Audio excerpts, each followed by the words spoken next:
श्रीमद् भगवद गीता अध्याय 1 अर्जुन विषाद योग। ओम श्री परमात्मने नमः। आज हम श्रवण करेंगे श्रीमद् भगवद गीता के प्रथम अध्याय अर्जुन विषाद योग का दिव्य पाठ। यह अध्याय युद्ध का वर्णन नहीं बल्कि मनुष्य के भीतर चल रहे संघर्ष का चित्रण है। श्लोक 1। धृतराष्ट्र उवाच धर्मक्षेत्रे कुरुक्षेत्रे संवेता युयुत्सवः मामकाः पांडवाश्चैव किम कुर्वत संजय। अर्थ, हे संजय, धर्मभूमि कुरुक्षेत्र में एकत्रित मेरे और पांडु पुत्रों ने क्या किया।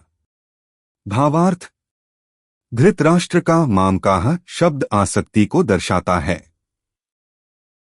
जब हम मेरे और तेरे में बंध जाते हैं तभी संघर्ष शुरू होता है।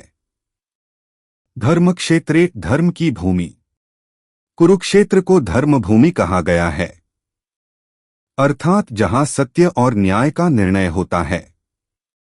यह केवल एक स्थान नहीं बल्कि प्रतीक है हमारे जीवन का। मामकाः मेरे पुत्र। धृतराष्ट्र पांडव नहीं कहते, वे कहते हैं मेरे पुत्र और पांडु पुत्र। यह मेरा और तेरा का भाव ही आसक्ति है। यही पक्षपात संघर्ष का कारण बनता है। अंधापन केवल आंखों का नहीं। धृतराष्ट्र शारीरिक रूप से अंधे थे, लेकिन असली अंधापन मोह का था। अब एक सरल उदाहरण से समझिए। मान लीजिए एक पिता के दो बेटे हैं। एक बेटा गलत काम करता है, दूसरा सही रास्ते पर है। पिता जानता है कि उसका बेटा गलत है, लेकिन वह सोचता है वह मेरा बेटा है, मैं उसका साथ दूंगा। यहीं से अन्याय शुरू होता है। इसी प्रकार धृतराष्ट्र जानते थे कि दुर्योधन अधर्म पर है, फिर भी वे उसके पक्ष में थे। आधुनिक जीवन में उदाहरण, ऑफिस में बॉस अपने रिश्तेदार को प्रमोशन दे देता है, भले ही वह योग्य न हो। परिवार में माता पिता एक बच्चे का पक्ष लेते हैं। समाज में लोग अपनों का साथ देते हैं, भले वे गलत हों। यही मामकाः है। श्लोक 1 में धृतराष्ट्र ने प्रश्न पूछा। अब संजय युद्धभूमि का दृश्य वर्णन करते हैं। यहीं से दुर्योधन का मानसिक भाव सामने आता है। श्लोक 2। दृष्ट्वा तु पांडवानीकं व्यूढ़ दुर्योधनस्तदा आचार्य मुख संगमे राजा वचनमब्रवीत।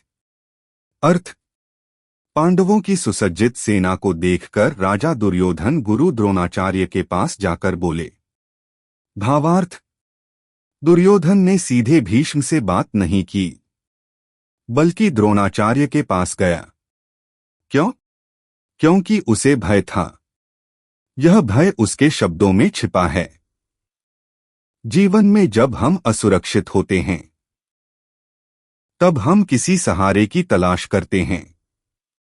श्लोक 3। पश्यैता पांडुपुत्राणामाचार्य महती चमू व्यूढ़ा द्रुपद पुत्रेण तव शिष्येण धीनता। अर्थ, हे आचार्य, पांडु पुत्रों की इस विशाल सेना को देखिए जिसे आपके ही बुद्धिमान शिष्य धृष्टद्युम्न ने सजाया है।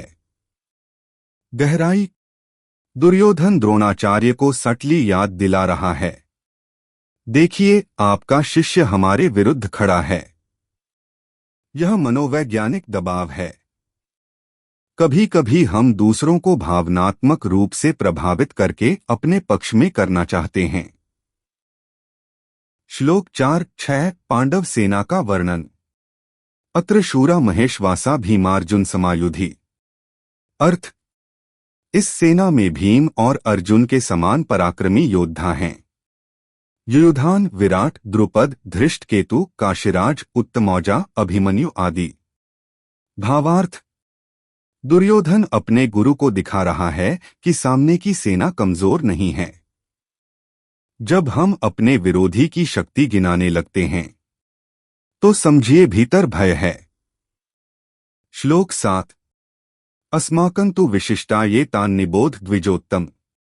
अर्थ, अब हमारी सेना के प्रमुख योद्धाओं को भी सुनिए। यहां दुर्योधन संतुलन बनाने की कोशिश करता है। श्लोक 8-9। भवान भीष्मश्च कर्णश्च कृपश्च समितिंजयः। अर्थ, हमारी ओर से भीष्म, कर्ण, कृपाचार्य, अश्वत्थामा, विकर्ण आदि महान योद्धा हैं। गहरा विश्लेषण, वह बार बार अपनी शक्ति गिना रहा है। जो व्यक्ति आत्मविश्वासी होता है वह इतनी बार अपनी शक्ति नहीं गिनाता। यह असुरक्षा का संकेत है। श्लोक 10। अपर्याप्तम तदस्माकं बलं भीष्माभिरक्षितम्। पर्याप्तं त्विदमेतेषां बलं भीमाभिरक्षितम्। अर्थ, हमारी सेना भीष्म द्वारा संरक्षित है, असीमित है, और उनकी सेना भीम द्वारा संरक्षित है, सीमित है। गहरी बात, यह वाक्य व्यंग्य भी हो सकता है। कुछ विद्वान कहते हैं कि दुर्योधन के मन में संदेह था कि उसकी सेना पर्याप्त नहीं है।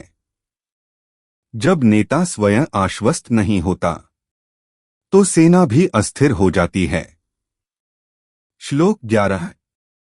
अनेषु च सर्वेषु यथाभागं स्थिताः भीष्ममेवाभिरक्षन्तु भवन्तः सर्व एव हि। अर्थ, आप सब अपनी अपनी जगह डटे रहकर विशेष रूप से भीष्म पितामह की रक्षा करें। भावार्थ, दुर्योधन जानता था भीष्म उसकी सेना का मुख्य स्तंभ हैं। जब किसी संस्था का एक ही व्यक्ति आधार बन जाए तो संरचना कमजोर होती है। आधुनिक जीवन से उदाहरण, ऑफिस में मैनेजर अपनी टीम की तुलना दूसरी टीम से करता है। नेता अपने समर्थकों को उकसाकर मनोबल बढ़ाने की कोशिश करता है। अंदर से असुरक्षित व्यक्ति बार बार अपनी उपलब्धियां गिनाता है। दुर्योधन का यह व्यवहार आज भी हर जगह दिखता है। इस भाग की मुख्य सीख, भय अक्सर अहंकार के पीछे छिपा होता है। मनोवैज्ञानिक युद्ध शब्दों से शुरू होता है। असुरक्षित नेतृत्व संगठन को अस्थिर करता है। श्रीमद् भगवद गीता अध्याय 1 श्लोक 12 से 19। शंखनाद का दिव्य दृश्य। दुर्योधन के शब्दों के बाद अब युद्धभूमि में मौन टूटने वाला है, और यह मौन टूटता है शंखनाद से। श्लोक 12। तस्य संजनयन् हर्षं कुरुवृद्धः पितामहः सिंहनादं विनद्योच्चैः शंखं दध्मौ प्रतापवान। अर्थ, कुरुवंश के वृद्ध पितामह भीष्म ने दुर्योधन में उत्साह भरने के लिए सिंहनाद किया और ऊंचे स्वर में शंख बजाया। गहराई, भीष्म पितामह यहां नाम न दोहराते हुए भाव समझाएं। वृद्ध हैं, अनुभवी हैं, परंतु वे जानते हैं कि दुर्योधन अधर्म पर है। फिर भी वे कौरव पक्ष में खड़े हैं क्योंकि उनका वचन उन्हें बांध चुका है। जीवन में कभी कभी प्रतिज्ञा हमें सत्य के विपरीत खड़ा कर देती है। सिंहनाद क्या है? साहस की घोषणा, पर यहां यह अधर्म की सेना का उत्साह बढ़ाने के लिए है। श्लोक 13। ततः शंखाश्च भैर्यश्च पणवानक गोमुखाः सहसैवाभ्यहन्यन्त स शब्दस्तुमुलोभवत्। अर्थ, फिर शंख, नगाड़े, ढोल और रणवाद्य एक साथ बज उठे। उनकी ध्वनि अत्यंत प्रचंड हो गई। दृश्य वर्णन, सिनेमैटिक फील। कल्पना कीजिए, धूल से भरी कुरुक्षेत्र की भूमि, आकाश में उठती गूंज, हजारों योद्धाओं का उत्साह। यह केवल ध्वनि नहीं, यह सामूहिक ऊर्जा है। जब भीड़ एक साथ उत्तेजित होती है तो विवेक पीछे छूट जाता है। श्लोक 14। ततः श्वेतैर्हैर्युक्ते महति स्यन्दने स्थितो माधवः पाण्डवश्चैव दिव्यो शंखो प्रदध्मतुः। अर्थ, श्वेत घोड़ों से युक्त दिव्य रथ पर बैठे माधव और अर्जुन ने भी अपने दिव्य शंख बजाए। यहाँ उल्लेख आता है श्री कृष्ण और अर्जुन। गहरी बात, ध्यान दीजिए, कौरव पक्ष में पहले शोर है, पांडव पक्ष में शांति से दिव्यता है। यह शंखनाद भय से नहीं, धर्म के आत्मविश्वास से है। श्लोक 15।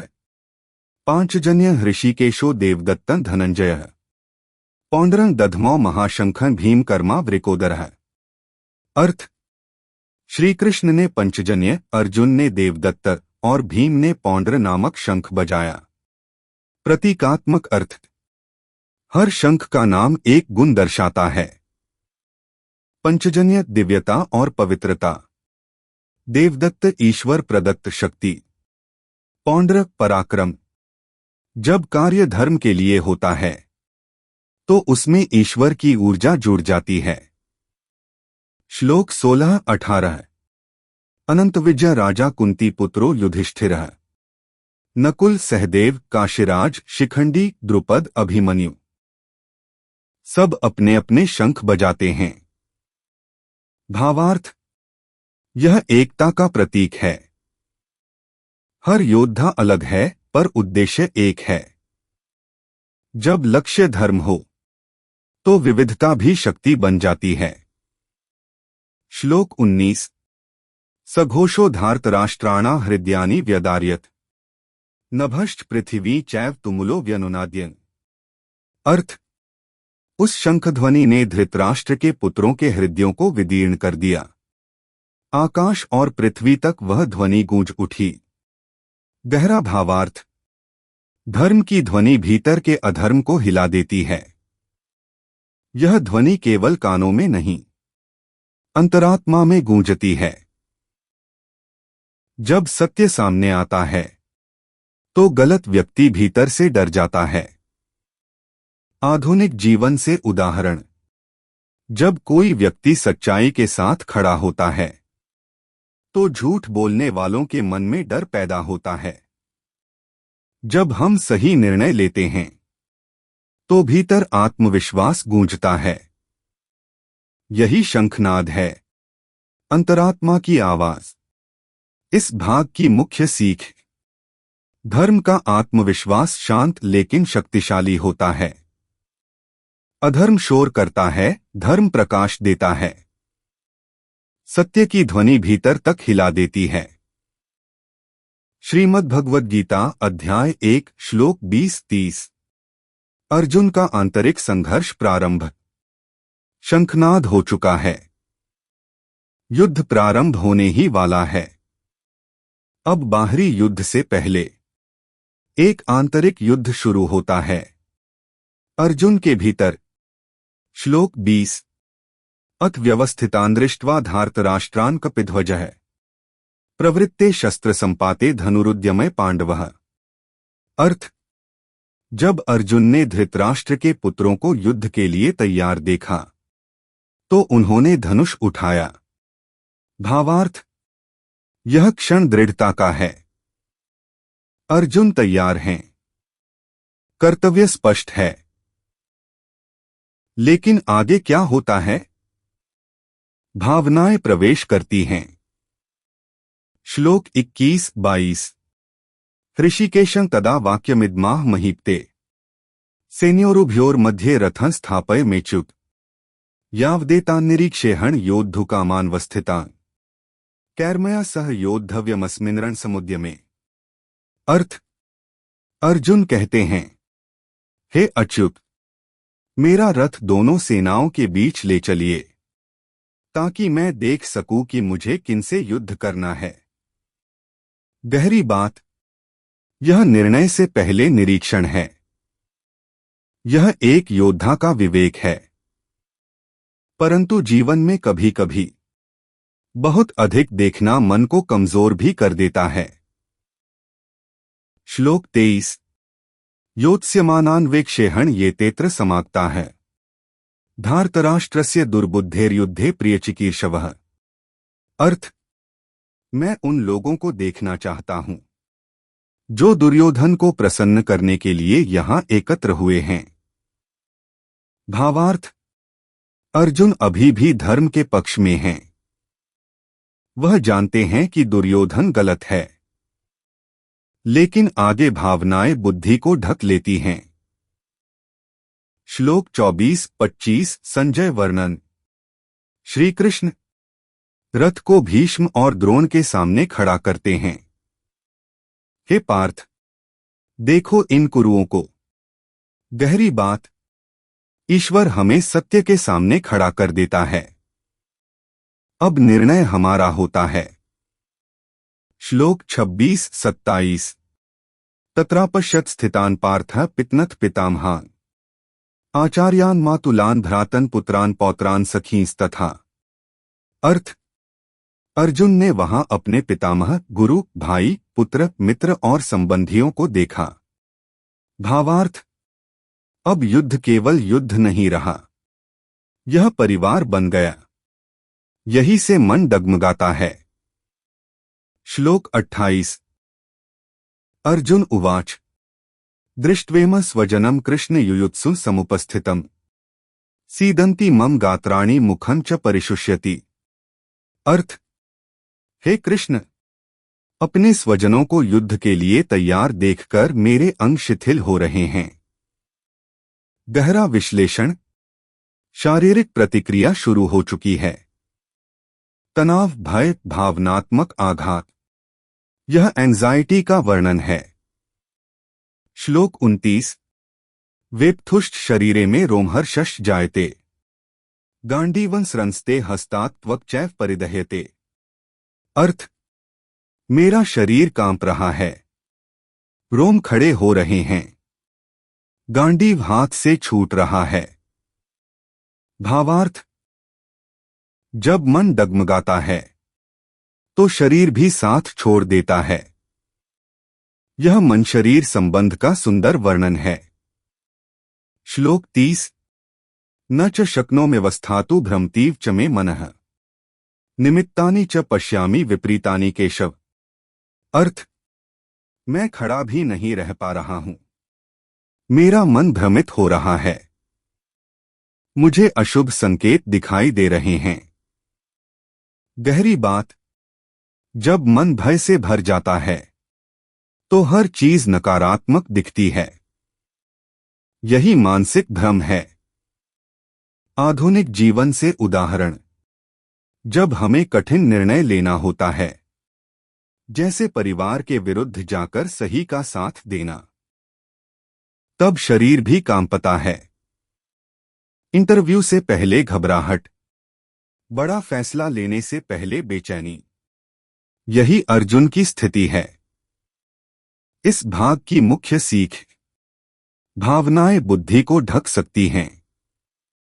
कर्तव्य और संबंधों का संघर्ष जीवन का कुरुक्षेत्र है। जब मन भ्रमित होता है तब मार्गदर्शन आवश्यक होता है। यहीं से अर्जुन का विषाद और गहरा होगा और अगले श्लोकों में वे युद्ध से इनकार तक पहुंचेंगे। श्रीमद्भगवद गीता अध्याय 1 श्लोक 31-47 अर्जुन का विषाद अपने चरम पर। श्लोक 20-30 में अर्जुन का शरीर और मन डगमगा गया। अब वे केवल भावुक नहीं हैं, वे युद्ध से हटने का निर्णय लेने की ओर बढ़ रहे हैं। श्लोक 31-32 न च श्रेयोनुपश्यामि हत्वा स्वजन्माहवे न कांक्षे विजय कृष्ण न च राज्य सुखानी च। अर्थ, हे कृष्ण, अपने स्वजनों को मारकर मुझे कोई कल्याण नहीं दिखता। मुझे न विजय चाहिए, न राज्य, न सुख। गहरा भावार्थ, यह वैराग्य नहीं है, यह दुख से उत्पन्न निराशा है। जब मन टूट जाता है तो लक्ष्य भी अर्थहीन लगने लगते हैं। श्लोक 33-35 किन्नो राज्येन गोविंद की भोगैर्जीवितेन्वा। अर्थ, हे गोविंद, हमें राज्य, भोग या जीवन से क्या लाभ, जब हमारे अपने ही सामने खड़े हैं। विश्लेषण। अर्जुन परिणाम देख रहे हैं। राज्य मिलेगा पर अपने नहीं रहेंगे। जब भावनाएं हावी होती हैं तब हम कर्तव्य से अधिक परिणाम को देखते हैं। श्लोक 36। पाप में वा श्रेयदस्मान हत्वैतानात्तायेन। अर्थ, यदि हम इन्हें मारेंगे तो हमें पाप लगेगा। गहरी बात। यहां अर्जुन धर्म की बात कर रहे हैं, परंतु वे यह भूल रहे हैं कि अधर्म का विरोध करना भी धर्म है। कभी कभी हम दया के नाम पर कर्तव्य से भागते हैं। श्लोक 37-38। तस्मान्नार्हा वयं हन्तु धार्तराष्ट्रान् स्वबान्धवान्। अर्थ, हमें अपने ही बंधुओं को मारना उचित नहीं है। भावार्थ, अर्जुन का हृदय करुणा से भर गया है, पर यह करुणा न्याय से टकरा रही है। जीवन में भी ऐसा होता है। जब सही निर्णय भावनात्मक रूप से कठिन होता है। श्लोक 39-40। कुलक्षय प्रणश्यन्ति कुलधर्माः सनातनाः।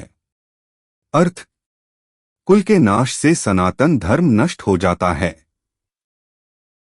गहरा विश्लेषण। अर्जुन समाज के पतन की कल्पना कर रहे हैं। वे भविष्य का भय देख रहे हैं। जब मन भय से भर जाता है तो भविष्य अंधकारमय दिखाई देता है। श्लोक 41-43। स्त्रियों के पतन, वर्णसंकर और समाज के विनाश की चिंता। भावार्थ, अर्जुन का दृष्टिकोण सामाजिक है।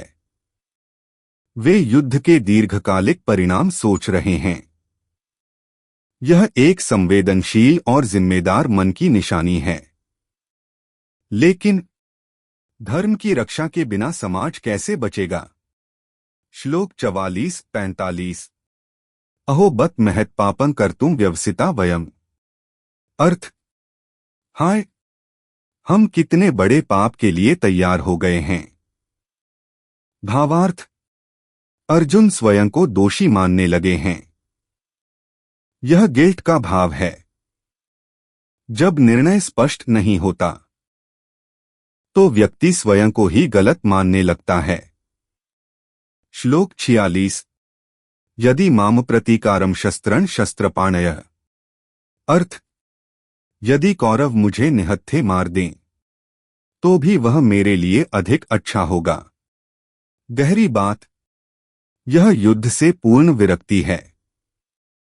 अब अर्जुन सक्रिय योद्धा नहीं बल्कि निष्क्रिय त्याग की ओर झुक रहे हैं। यह करुणा और पलायन के बीच की रेखा है। श्लोक 47 अंतिम। एवमुक्त्वार्जुनः संख्ये रथोपस्थ उपाविशत्।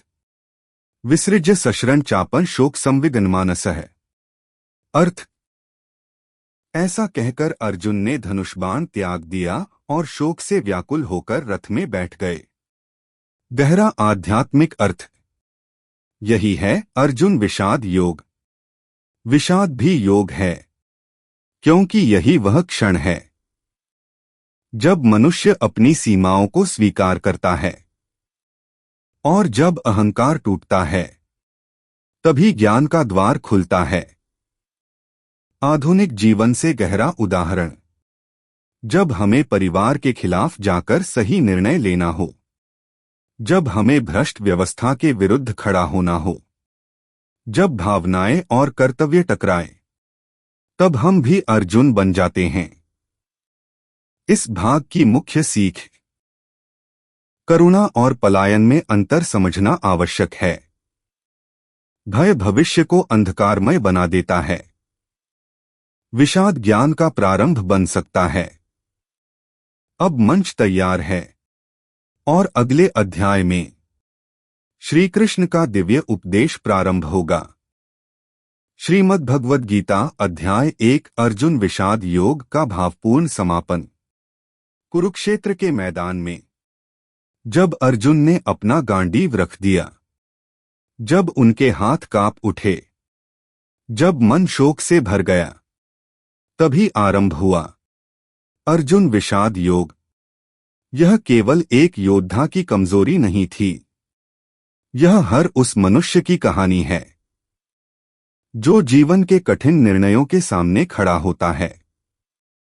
जब कर्तव्य और भावना टकराते हैं, जब सही रास्ता कठिन लगता है, जब मन भ्रमित हो जाता है, तब हम सब अर्जुन बन जाते हैं। और जब हम स्वीकार करते हैं कि मैं भ्रमित हूं, मुझे मार्गदर्शन चाहिए, तभी जीवन में श्री कृष्ण का ज्ञान उतरता है। अध्याय 1 हमें सिखाता है, विषाद भी योग बन सकता है यदि हम सत्य की ओर मुड़े। यदि आप भी गीता के इस दिव्य ज्ञान को गहराई से सुनना और समझना चाहते हैं, तो हमारे चैनल को अभी सब्सक्राइब करें, वीडियो को लाइक करें और बेल आइकन दबाना न भूलें, ताकि आप अध्याय 2 सांख्य योग का अगला दिव्य प्रवचन